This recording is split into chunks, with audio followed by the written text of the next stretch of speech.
Welcome back to Jello Jams. This is Jello, and I am still playing the Stanley Parable. When I last left, I was about to decide whether I should go upstairs like the story wants me to, or go downstairs like the rebel I am. Oh, Anarchy, you are my friend. Got all red.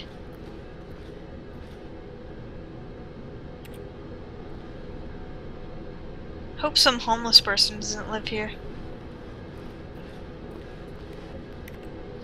Fire hose. There's a car. But Stanley just couldn't do it. He considered the possibility of facing his boss, admitting he had left his post during work hours. He might be fired for that. And in such a competitive economy, why had he taken that risk? All because he believed everyone had vanished? His boss would think he was crazy. And then something occurred to Stanley. Maybe, he thought to himself, maybe I am crazy. All of my co-workers blinking mysteriously out of existence in a single moment for no reason at all? None of it made any logical sense. And as Stanley pondered this, he began to make other strange observations. For example, why couldn't he see his feet when he looked down? Why did doors close automatically behind him wherever he went? And for that matter, these rooms were starting to look pretty familiar. Were they simply repeating? No, Stanley said to himself, this is all too strange. This can't be real. And at last, he came to the conclusion that had been on the tip of his tongue. He just hadn't found the words for it. I'm dreaming, he yelled. This is all a dream. Oh, what a relief Stanley felt to have finally found an answer, an explanation. His co-workers weren't actually gone. He wasn't going to lose his job. He wasn't crazy after all. And he thought to himself, I suppose I'll wake up soon. I'll have to go back to my boring real-life job pushing buttons. I may as well enjoy this while I'm still lucid. So, he imagined himself flying and began to gently float above the ground. Then he imagined himself soaring through space on a magical starfield, and it too appeared. It was so much fun, and Stanley marveled that he had still not woken up. How was he remaining so lucid? And then perhaps the strangest question of them all entered Stanley's head. One he was amazed he hadn't asked himself sooner. Why is there a voice in my head dictating everything that I'm doing and thinking? Now the voice was describing itself being considered by Stanley, who found it particularly strange. I'm dreaming about a voice describing me, thinking about how it's describing my thoughts, he thought. I want the And while he story. thought it all very odd, and wondered Starriness if this again. voice spoke to all people in their dreams, the truth was that, of course, this was not a dream. How could it be? Was Stanley simply deceiving himself, believing that if he's asleep, he doesn't have to take responsibility for himself? Stanley is as awake right now as he's ever been in his life. Now, hearing the voice speak these words was quite a shock to Stanley. After all, he knew for certain, beyond a doubt, that this was in fact a dream. Did the voice not see him float and make the magical stars just a moment ago? How else would the voice explain all that? This voice was a part of himself too. Surely, if he could just... He would prove it. He would prove that he was in control, that this was a dream. So he closed his eyes gently, and he invited himself to wake up. He felt the cool weight of the blanket on his skin, the press of the mattress on his back, the fresh air of a world outside this one. Let me wake up, he thought to himself. I'm through with this dream. I wish it to be over. Let me go back to my job. Let me continue pushing the buttons. Please, it's all I want. I want my apartment, and my wife, and my job. All I want is my life exactly the way it's always been. My life is normal.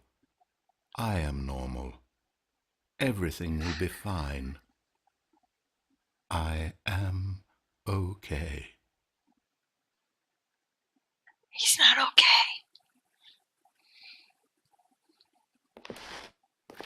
Stanley began screaming. Please, Please, someone, wake me up. My name is Stanley. I have a boss. I have an office. I am real. Please, just someone tell me I am real. I must be real. I must be. Can anyone hear my voice? Who am I? Who am I? And everything went black.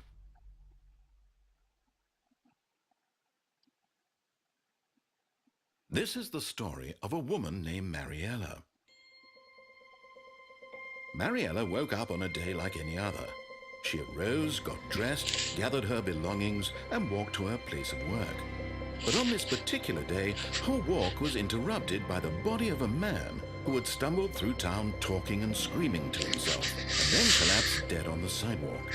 And although she would soon turn to go call for an ambulance, for just a few brief moments, she considered the strange man. He was obviously crazy. This much she knew. Everyone knows what crazy people look like. And in that moment, she thought to herself how lucky she was to be normal. I am sane. I am in control of my mind. I know what is real and what isn't. It was comforting to think this, and in a certain way, seeing this man made her feel better. But then she remembered the meeting she had scheduled for that day. The very important people whose impressions of her would affect her career, and by extension, the rest of her life. She had no time for this, so it was only a moment that she stood there, staring down at the body. And then she turned and ran. Ran? Why'd she run?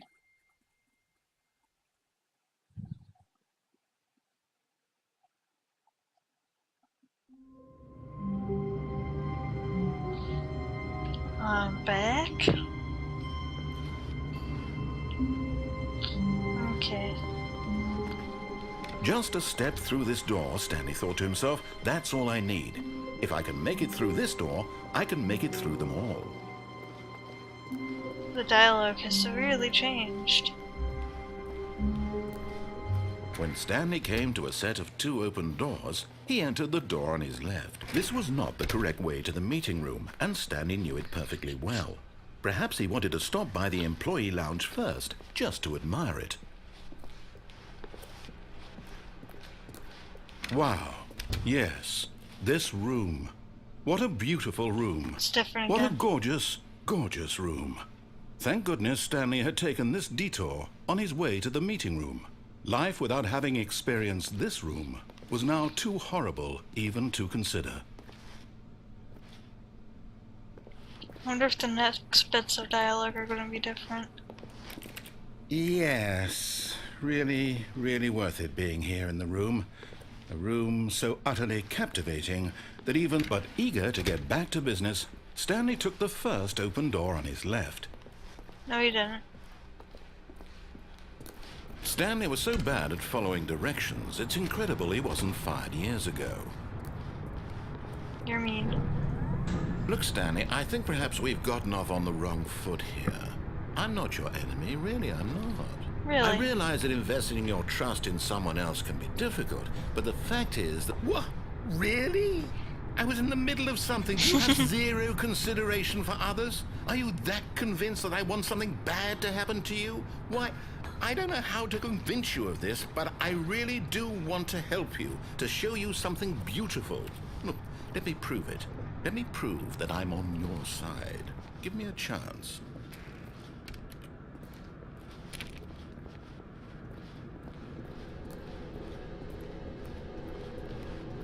You want a chance. After what you just did Now to listen me? carefully, this is important. Stanley walked through the red door.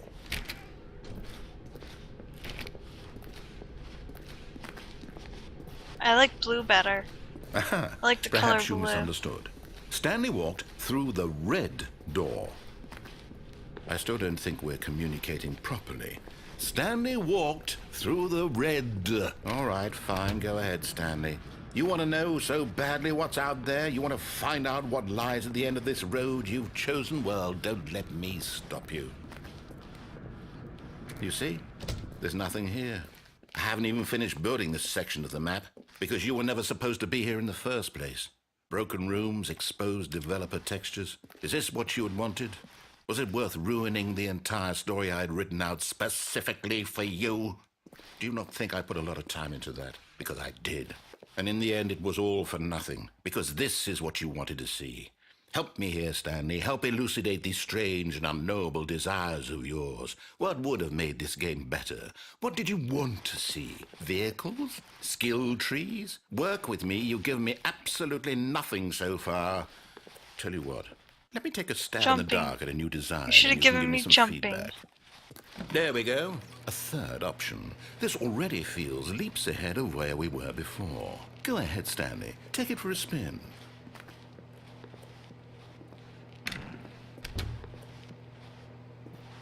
Okay, I'm going to stop you there. Now, tell me about your experience with this new version. Would you say that the game benefited from allowing you more choices? Feel free to be honest. I'm looking for some real critical feedback here. Oh, well, now this is useful. You didn't like it, but you didn't totally hate it either. You enjoyed it, perhaps is the correct term. It didn't cause you excruciating pain. Big steps we've made here today, Stanley. Here, based on the data from your previous playthrough, I've compiled a new version. And to be perfectly candid, I think I've knocked it out of the park with this one. Let's take a look.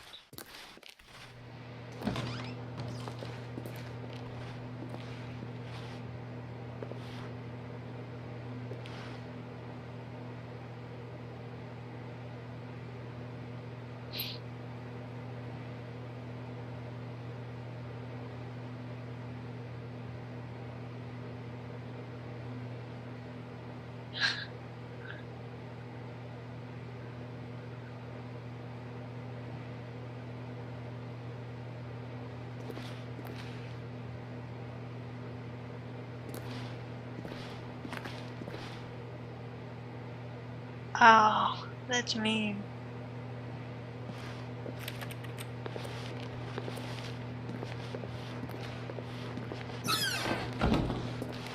Now, would you say that competitive leaderboard helped you feel motivated to keep walking through doors? Again, honest answers, please. Hey, I nearly forgot. I've got a prototype of a new game I've been working on, and now would be a lovely opportunity to give it some playtesting. You wouldn't mind taking a look at it, would you? Perfect. Let me boot it up.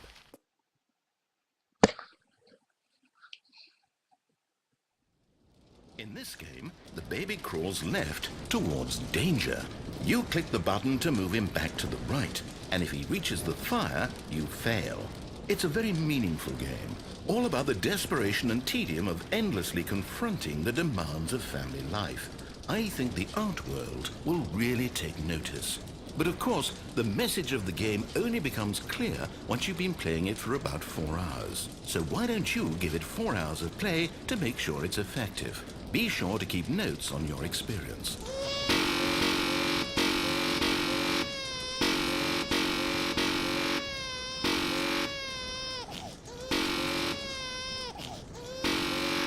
I don't think I'm actually going to sit here for 4 hours, am I? I might. I don't know. Well, thank you for watching this video, guys. I'm going to continue playing, and I'll see you guys in the next video, where I'm going to get out of this baby hell. Thanks for watching. Bye.